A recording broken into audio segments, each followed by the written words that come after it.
എല്ലാവർക്കും ഒരിക്കൽ കൂടി നമ്മൾ സ്വന്തം ആർസി ഗാർഡനിലേക്ക് സ്വാഗതം. ഞാൻ ഇന്ന് കൊണ്ടുവന്നിരിക്കുന്ന ഫെർട്ടിലൈസർ നിങ്ങൾ ഒരു കാരണവശാലും നിങ്ങളുടെ പ്ലാന്റിന് കൊടുക്കാതിരിക്കരുത്. അത് കൊടുക്കണം. അത്ര അത്യാവശ്യമുള്ളൊരു ഫെർട്ടിലൈസറാണ് ഇന്ന് ഞാൻ കൊണ്ടുവന്നിരിക്കുന്നത്. ഈ വീഡിയോ ഒരു കാരണവശാലും നിങ്ങൾ സ്കിപ്പ് ചെയ്യരുത്. നമ്മുടെ ഓർക്കിഡിന് അത്യാവശ്യമായ ഒരു സാധനമാണ് ഇന്നത്തെ നമ്മുടെ ഫെർട്ടിലൈസർ.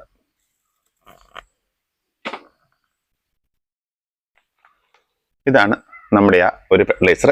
ഇതിപ്പോൾ നിങ്ങൾക്ക് ഇത്ര ക്ലിയർ ആകുന്നില്ല, ഞാൻ നിങ്ങളെ കാണിച്ചു തരാം കേട്ടോ. വീഡിയോയിലേക്ക് വരുമ്പോഴത്തേനും നിങ്ങളെ കാണിച്ചു തരാം. അപ്പം നമുക്ക് വീഡിയോയിലേക്ക് പോകാം. കഴിഞ്ഞ ദിവസം നമ്മുടെ വീഡിയോയിലെ ഞാൻ ഈ ഫ്ലവർ കാണിച്ചായിരുന്നു. അപ്പം ഇത് ഇച്ചിരി ഹൈറ്റിൽ നിൽക്കുകയായിരുന്നു. അപ്പം അത്ര ക്ലിയർ ആയിട്ട് നിങ്ങൾക്ക് ആർക്കും കാണാൻ പറ്റിയില്ല. അപ്പം ഞാൻ എന്ത് ചെയ്തു, അവനെ എടുത്ത് പൊസിഷൻ ഇങ്ങോട്ട് ഇച്ചിരി മാറ്റിയിട്ടു. ഇപ്പോൾ നിങ്ങൾക്ക് എല്ലാവർക്കും കാണാൻ പറ്റുമല്ലോ.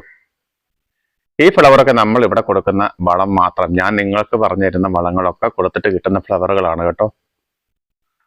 ഇതൊക്കെ കാണിക്കുന്നതെന്നു വെച്ചാൽ ഞാൻ ഈ പറയുന്ന വളങ്ങളൊക്കെ കൊടുത്താൽ നിങ്ങൾക്കും ഇതേ ഒരു റിസൾട്ട് കിട്ടും.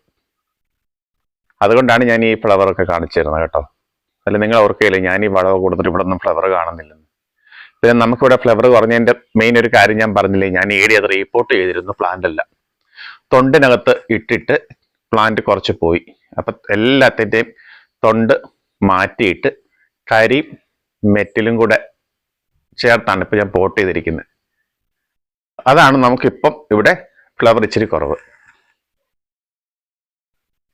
ഇന്നലെ ഞാൻ നമ്മുടെ മൊക്കാറയുടെ പോട്ട് നോക്കിയപ്പം നിറച്ചൊച്ച്, പിന്നെ ദേ അതിൻ്റെ ചകിരിയുടെ ഒരു അവസ്ഥ ഉണ്ടോ തൊണ്ടിൻ്റെ. അപ്പോൾ ഇതെല്ലാം എടുത്ത് ഇന്നലെ വെളിയിലിട്ടതാണ്, നിങ്ങളെ ഒന്ന് കാണിച്ചു തരാമെന്ന് ഓർത്ത്.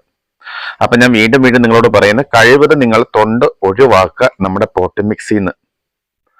അത് നമ്മുടെ പ്ലാന്റിന് ഗുണമേ ഉണ്ടാവുള്ളൂ, ഒരിക്കലും ദോഷം ഉണ്ടാകില്ല. വീണ്ടും ഞാൻ ഇതൊക്കെ കാണിക്കുന്നത് നിങ്ങളെ ബോറടിപ്പിക്കാനല്ല കേട്ടോ. അങ്ങനെ നിങ്ങൾ ആരും വിചാരിക്കരുത്. എന്താന്ന് വെച്ചാല് ഒരാൾക്കൊരു അബദ്ധം പറ്റി, അത് മറ്റുള്ളവർക്ക് ഷെയർ ചെയ്ത് കൊടുത്താൽ അവർക്ക് ഈ ഒരു അബദ്ധം പറ്റാതിരിക്കുമല്ലോ, അവരുടെ പ്ലാന്റുകളൊന്നും പോവാണ്ടിരിക്കുമല്ലോ. അതുകൊണ്ടാണ് ഞാൻ ഇതൊക്കെ വീണ്ടും കാണിച്ച് വീണ്ടും നിങ്ങളോട് പറയുന്നത്. ഉൾക്കൊള്ളാൻ പറ്റുമെന്നുള്ളവർ ഉൾക്കൊള്ളുക. പിന്നെ ഞാൻ എപ്പോഴും നിങ്ങളോട് പറയും, നിങ്ങളൊരു കമന്റ് ലൈക്ക് ചെയ്യുന്നൊക്കെ.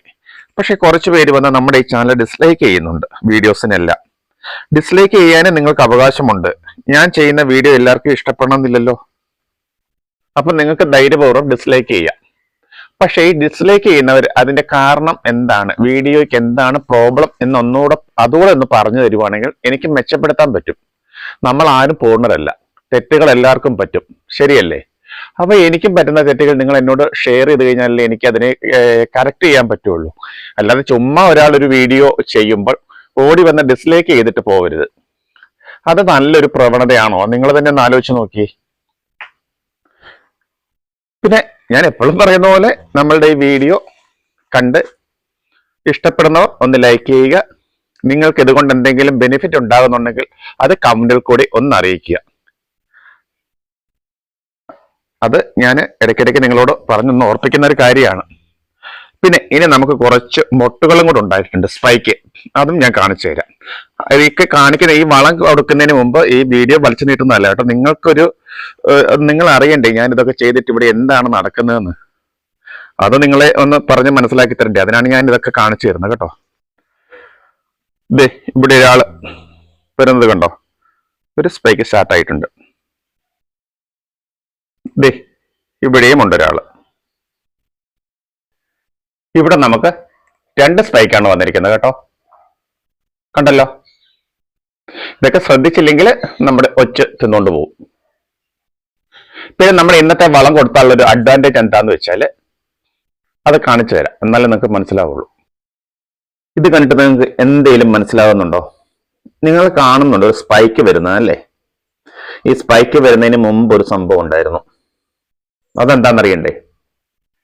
ഇതുപോലെ മുരടിച്ചിരിക്കുമായിരുന്നു. അങ്ങനെ മുരടിച്ചിരുന്ന നമ്മുടെ ഈ ഫെർട്ടിലൈസർ ഇന്നത്തെ അത് കൊടുത്തു കഴിഞ്ഞപ്പോഴാണ് നമുക്ക് അവിടെ നിന്ന് മുരടിപ്പം മാറിയിട്ട് ഒരു സ്പൈക്ക് സ്റ്റാർട്ടായത്. ഇനി ഇതിനൊക്കെ വരും കേട്ടോ. അപ്പം അതാണ് ഇന്നത്തെ നമ്മുടെ വളത്തിന്റെ അഡ്വാൻറ്റേജ്. പിന്നെ ഒരു കാര്യം എപ്പോഴും ശ്രദ്ധിക്കുക, ഞാൻ ഈ 2-3 വീഡിയോ മുമ്പ് ചെയ്തുകൊണ്ടിരുന്നപ്പോൾ നിങ്ങളോട് പറഞ്ഞായിരുന്നു നമ്മൾ കൊടുക്കുന്നത് ജൈവവളമാണ്, അപ്പോൾ നിങ്ങൾ നനച്ചില്ലേലും കുഴപ്പമില്ല എന്നുള്ളത്. ഇന്നത്തെ ഒരു കെമിക്കൽ ഫെർട്ടിലൈസർ ആണ്. അത് നിങ്ങളെ പ്ലാന്റ് ഒന്ന് നനച്ചതിന് ശേഷം മാത്രമേ കൊടുക്കാവുള്ളൂ. ഡ്രൈ ആയിട്ട് നിൽക്കുന്ന പ്ലാന്റിന് ഒരു കാരണവശാലും കൊടുക്കരുത്. ഇന്നത്തെ ഫെർട്ടിലൈസറിന്റെ ബെനിഫിറ്റ്സ് എന്തെന്നൊക്കെയാന്ന് പറഞ്ഞാൽ, നമ്മുടെ പ്ലാന്റിന്റെ തണ്ട് ഇലയ്ക്കൊക്കെ ആരോഗ്യം ഉണ്ടാകും. ആ ആരോഗ്യം ഉണ്ടാകും. അതുപോലെ തന്നെ അതിനെ ഫംഗലിൽ നിന്നും ബാക്ടീരിയയിൽ നിന്നും ഒക്കെ ചെറുത്ത് നിൽക്കാനുള്ള ഒരു പ്രൊട്ടക്ഷൻ കിട്ടും. അതിന് ഒരു പ്രതിരോധ ശക്തി കിട്ടും. പിന്നെ അതിന്റെ റൂട്ട് നല്ല രീതിയിൽ ഡെവലപ്പായി കിട്ടും. റൂട്ട് നല്ല രീതിയിൽ വളരുന്ന കഴിയുമ്പോൾ തന്നെ നമ്മുടെ പ്ലാന്റിന് നല്ല ആരോഗ്യം വരും. ഈ കാൽസ്യം നൈട്രേറ്റ് ആണ് ഇന്ന് നമ്മൾ കൊടുക്കുന്നത് നമ്മുടെ പ്ലാന്റിന്. ഈ കാൽസ്യം കുറഞ്ഞാലുള്ള പ്രോബ്ലം നിങ്ങൾക്കറിയാലോ. അതിന് നമ്മൾ കാൽസ്യം ടാബൊക്കെ നമ്മൾ കൊടുത്തായിരുന്നു. അത് കഴിഞ്ഞപ്പോഴാണ് ഈ ഒരു വളത്തിനെ കുറിച്ച് ഞാൻ അറിഞ്ഞത്. ഇത് കൊടുത്തിട്ടുള്ള ഒരു റിസൾട്ട് ആണ് ഞാൻ കാണിച്ച മുളച്ച് നിൽക്കുന്ന ആ പ്ലാന്റിൽ നിന്നൊക്കെ നമുക്ക് സ്പൈക്ക് വന്നത്. അപ്പോൾ അത്രയ്ക്ക് നല്ല എഫക്റ്റീവ് ആണ് നമ്മുടെ ഇന്നത്തെ ഈ ഫെർട്ടിലൈസർ. പിന്നെ ഒരു കാര്യം ഞാൻ പറയാം, ഈ ഫെർട്ടിലൈസർ നിങ്ങൾക്ക് ആർക്കും കിട്ടുന്നില്ല എന്നുണ്ടെങ്കിൽ വാങ്ങാൻ എന്നോട് പറഞ്ഞാൽ മതി. ഞാനത് വാങ്ങിച്ച് നിങ്ങൾക്ക് അയച്ചു തരുന്നതായിരിക്കും. ഞാൻ ഈ ഫെർട്ടിലൈസർ എല്ലാം പല ഫെർട്ടിലൈസറും കൊടുക്കുമ്പം പലരും വന്ന് ചോദിക്കാറുണ്ട്, അത് കിട്ടുന്നില്ലല്ലോ, എവിടെ കിട്ടും, എങ്ങനെയാന്നൊക്കെ. അത് ഞാൻ പറയാറുണ്ട്.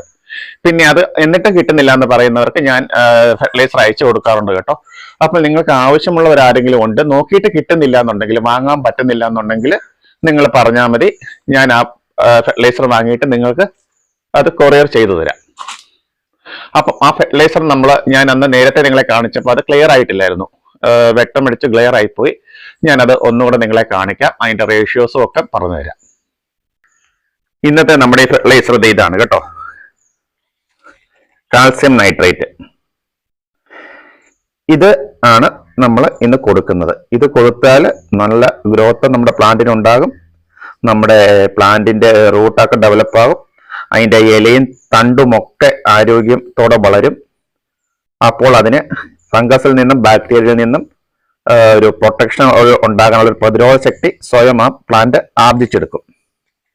പിന്നെ ഇത് കാണണ്ടേ നിങ്ങൾക്ക്? പിന്നെ ഒരു കാര്യം ഞാൻ കാണിച്ചു തരാം കേട്ടോ. ഞാൻ നമ്മുടെ തിണ്ണയൊക്കെ വൃത്തിയാക്കി കൊടുത്തിട്ടുണ്ട് മമ്മിക്ക്. ഇപ്പൊ വലിയ പ്രശ്നങ്ങളൊന്നുമില്ല. പണ്ട് ഞാൻ കാണിച്ചില്ലായിരുന്നു, അതൊരുമാതിരിയായിട്ട് കിടന്നത്. പിന്നെ ഈ മോളിൽ ഈ പ്ലാന്റ് കിടക്കുന്ന കാരണം നമ്മൾ ഫെർട്ടിലൈസർ ഒക്കെ കൊടുക്കുമ്പോൾ കുറച്ചൊക്കെ ഇതൊക്കെ വീണ് ഇച്ചിരി ഇതായിട്ട് കിടക്കുകയാണ്. ഇനി അതോടൊന്ന് മാറ്റണം. നമ്മുടെ ഷെഡിന്റെ പണി പൂർത്തീകരിച്ച് വരുന്നുണ്ട് കേട്ടോ. അതൊക്കെ ഒന്ന് ഫുള്ളാക്കി കഴിഞ്ഞിട്ട് ഞാൻ നിങ്ങളെ കാണിച്ചു തരാം. ഇതാണ് നമ്മുടെ ആ ഫെർട്ടിലൈസർ. ഇത് ഗ്രാനുവൽസ് ആണ്. ഇത് നമ്മൾ വെള്ളത്തിലിട്ട് കഴിയുമ്പോഴത്തേന് ഇത് അതിൽ നിന്ന് അലുത്ത് വന്നോളൂ, വെള്ളത്തിൽ ഡൈല്യൂട്ട് ആകും. അതിനുശേഷമാണ് നമ്മളിത് കൊടുക്കേണ്ടത്. ഇതിന്റെ മെഷറിങ് എങ്ങനെയാന്ന് വെച്ചാൽ 5 ഗ്രാം 1 ലിറ്റർ വെള്ളത്തിലാണ് നമ്മളിത് കൊടുക്കേണ്ടത്. ഞാൻ ഒന്നുകൂടെ പറയാം, ആദ്യമേ പ്ലാന്റ് നനച്ചതിന് ശേഷം മാത്രമേ നമ്മുടെ ഈ ഫെർട്ടിലൈസർ കൊടുക്കാവുള്ളൂ. നിങ്ങൾ അല്ലാതെ കൊടുക്കരുത്.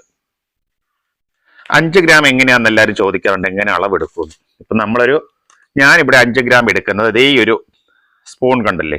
ഇത് നമ്മൾ ആ മിറാക്കിളൊക്കെ വാങ്ങിക്കുമ്പം, മറ്റുള്ള ഫെർട്ടിലൈസർ വാങ്ങിക്കുമ്പോൾ അതിനകത്ത് കിട്ടുന്നത് മെഷറിങ് സ്പൂണാണ്. ഇതിനൊരു സ്പൂണാണ് എടുക്കുന്നത്. അതാണ് 5 ഗ്രാം. അപ്പൊ നമുക്ക് ഏതായാലും കറക്റ്റ് അളവ് തൂക്കിയെടുക്കാൻ പറ്റുകയില്ലല്ലോ. ഇതിനൊരു സ്പൂൺ നിങ്ങൾ എടുത്താൽ മതി. 1 സ്പൂൺ ഫെർട്ടിലൈസർ 1 ലിറ്റർ വെള്ളം.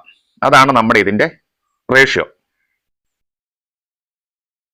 അപ്പൊ ഞാനിത് അളന്ന വെള്ളത്തിൽ ഇട്ടൊന്നും നിങ്ങളെ കാണിക്കാത്തത് വെറുതെ അത്രയും നിങ്ങളുടെ ടൈം കളയണ്ടല്ലോ എന്നോർത്താണ്.